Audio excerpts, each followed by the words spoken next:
today's video mga kalods, ating tapusin na o tuldukan ang kumakalat na video na hindi raw matanggal pag nag-ana-ana. Wow. So, content lang pala yung mga kalods. So, tanggalin na ninyo ang pangamba o takot. Grabe ang naging silbing aral sa buong mundo. No? 5 days lang ang video. So, nag-viral siya. So, content lang pala yun. Kaya mga kalods, panoodin yung video mga kalods. Wa pa malabte karon na noon nga nagkadag-anak no. Bitaw mga igsoon tanawa ra god. Kini nyo nakita nga kini ang usa ka video diin na nagamma sila sa maong salida no. Kaning bayhana di ay no tanawa ra gad hastang pagkailara sa uban pero naghatag pud to siya og maayo nga pagtulun-an mga igsoon no.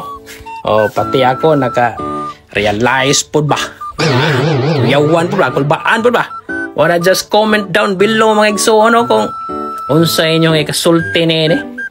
Wana nga ato nang hunungon ng maong pag hadlok ninyo diya nga di maibot na igsoon. Tanawa na god.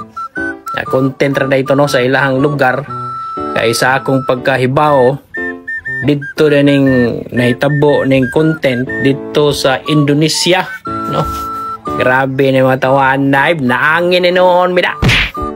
Bitaw mga igsoon amping puta kanunay no nga di puta magpalabi og buhat sa maong butang dili angay na tong buhaton kay kuba gyud na tong pamilya mga igsoon. Pero ang mahimdanon mga igsoon way angay nga kabalakan tungod kay kontentra unya dili tinuod nga maong panghitabo no. Tinuod nga namatay to kay salida man namatay sa salida pero wala sa tinuod no. Mao na lang gibuhat naghimo sila sa content nag-shooting ba. So mga igsoon mga higala amping mo kanunay no. Ay mo kaguol kay maibutra. Ano ra ko to amping mo kanunay ginawa ta namo sa kabas. So mga kalods, so paki-follow lang and comment to below.